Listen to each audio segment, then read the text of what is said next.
there are several autoimmune diseases that affect the thyroid gland, the most common being Graves' disease and Hashimoto's thyroiditis. Graves' disease results in hyperthyroidism, an overactive thyroid gland. Though slaughterhouses are supposed to remove thyroid glands, should some neck meat slip in, you can suffer a similar syndrome called hamburger thyrotoxicosis, but that's not from your body making too much thyroid hormone, that's from your body eating too much thyroid hormone. Graves' disease is much more common, and meat-free diets may be able to help with both, as plant-based diets may be associated with a low prevalence of autoimmune disease in general, as observed, for example, in rural sub-Saharan Africa. Maybe it's because plants are packed with antioxidants, which are possible protective factors against autoimmune diseases. Maybe it's because plants are packed with anti-inflammatory compounds. After all, a whole food plant-based diet is basically synonymous with an anti-inflammatory diet. But you don't know until you put it to the test. It turns out the exclusion of all animal foods was associated with half the prevalence of hyperthyroidism compared with omnivorous diets. Lacto-ovo-vegetarian and fish-only diets were associated with intermediate protection, but a 52% lower odds of hyperthyroidism among those eating strictly plant-based diets. This apparent protection may be due to the exclusion of animal foods, the benefits of plant foods, or both. Animal foods, like meat, eggs, and dairy products, may contain high estrogen concentrations, for example, which have been linked to autoimmunity in preclinical studies, or the decrease in animal protein may downregulate IGF-1, which is not just a cancer-promoting growth hormone, but may play a role in autoimmune diseases as well.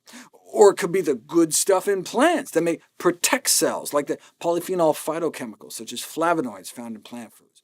Maybe it's the environmental toxins that build up the food chain. For example, fish contaminated with industrial pollutants like PCBs are associated with increased frequency of thyroid disorders.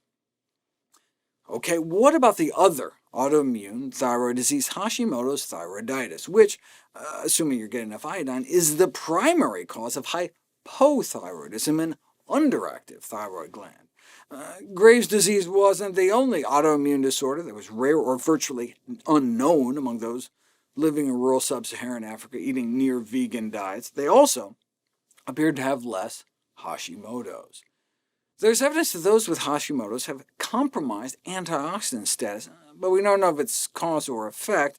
But if you look at the dietary factors associated with blood levels of autoimmune anti-thyroid antibodies, animal fats seem to be associated with higher levels, whereas vegetables and other plant foods are associated with lower levels. So again, anti-inflammatory diets may be useful.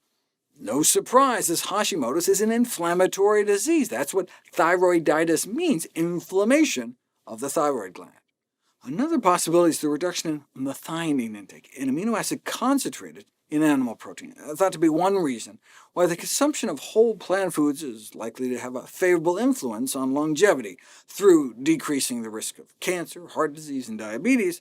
And methionine restriction improves thyroid function in mice, but has yet to be put to the test for Hashimoto's in humans. If you compare the poop of patients with Hashimoto's to controls, the condition appears to be related to a clear reduction in the concentration of Prevotella species. Prevotella are good fiber-eating bugs known to enhance anti-inflammatory activities. Decreased Prevotella levels are also something you see in other autoimmune conditions, such as multiple sclerosis and type 1 diabetes. How do you get more Prevotella? Eat more plants. But put a vegetarian on a diet of meat, eggs, and dairy, and within as few as 4 days, you can drive down levels. So one would expect those eating plant-based diets to have less Hashimoto's, but in a previous video I expressed concern about insufficient iodine intake, which could also lead to hypothyroidism. So which is it? Let's find out.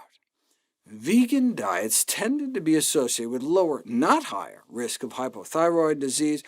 Why the word tended? Because the associated protection against hypothyroidism incidence and prevalence studies did not reach statistical significance. It wasn't just because they were slimmer, the lower risk existed even after controlling for body weight, so they think maybe it's because animal products may induce inflammation. The question I have, though, is if someone who already has Hashimoto's, what happens if you change their diet? That's exactly what I'll explore next.